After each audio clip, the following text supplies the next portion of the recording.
We talked about getting some reports of flooding in Algiers. That's right. Asha Stables is live in that area now. Asha, let's take a look at what it looks like there. Oh, wow. Yeah, it's still really very dark, obviously. So hopefully once we get a little bit of sunlight later on this morning, we'll be able to see a better picture. But if you can see a little bit behind me, there is some water underneath this underpass of the interstate. Now, from our understanding, when we were trying to get to this area, the off ramps are open. But of course, with this flooding underneath the underpass, the on ramps are not accessible. So there has been some police presence in this area to try to monitor things, make sure people aren't trying to get through this water. We have seen some folks try to make it through, but then they quickly realized they couldn't see how deep the water was, so they quickly turned around. But we are getting word that there may be pumps that aren't working here in Algiers, probably the Tullis station. Excuse me if I'm pronouncing that wrong, but they're saying that water building up there's water building up near some neighborhoods here.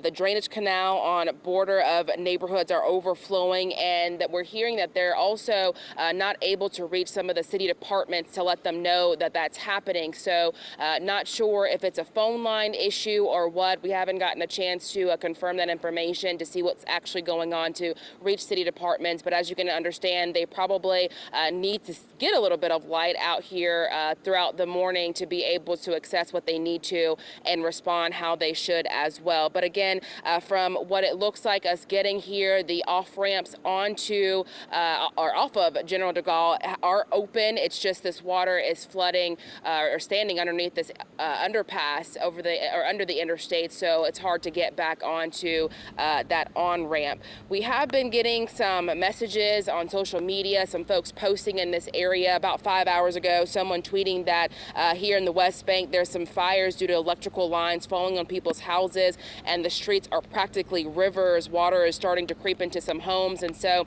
they're just really asking for your prayers and hoping this rain is going to stop sooner than later. And as I just said that, we're starting to get another one of those smaller outer bands, I guess we'll say, in this area. So hopefully it doesn't last too much longer, so it doesn't add to what we're already seeing here under this underpass and around these neighborhoods in Algiers. But of course, if you are watching and you live on the West Bank, just of course let us know safely where you are, and hopefully we'll be able to check it out for you and be able to get a street view for you guys. But we're going to try to get back in the car because now it's starting to come down.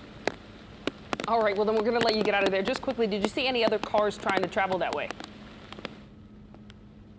Not really. It's pretty quiet here as far as traveling is concerned, but we did see a couple, maybe 2 or 3 cars that tried to make their way to the on-ramp. There's one person said they were trying to get to Kenner, so we were able to kind of detour them to a different direction to be able to hop back on the interstate to head that way. But it seems pretty quiet. Luckily, no one is out and about trying to ride around in this, but they are, again, as I mentioned, there are some police officers that are kind of monitoring the area to make sure people are not on the roadways. All right, Asha there on General de Gaulle under the expressway. Thank you so much for showing us the flooding reports there.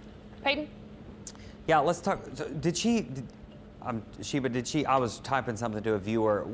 Did we figure out what the flooding is from? She said that they weren't sure if the drains were working. They were having some issues with drainage on Tullis Drive.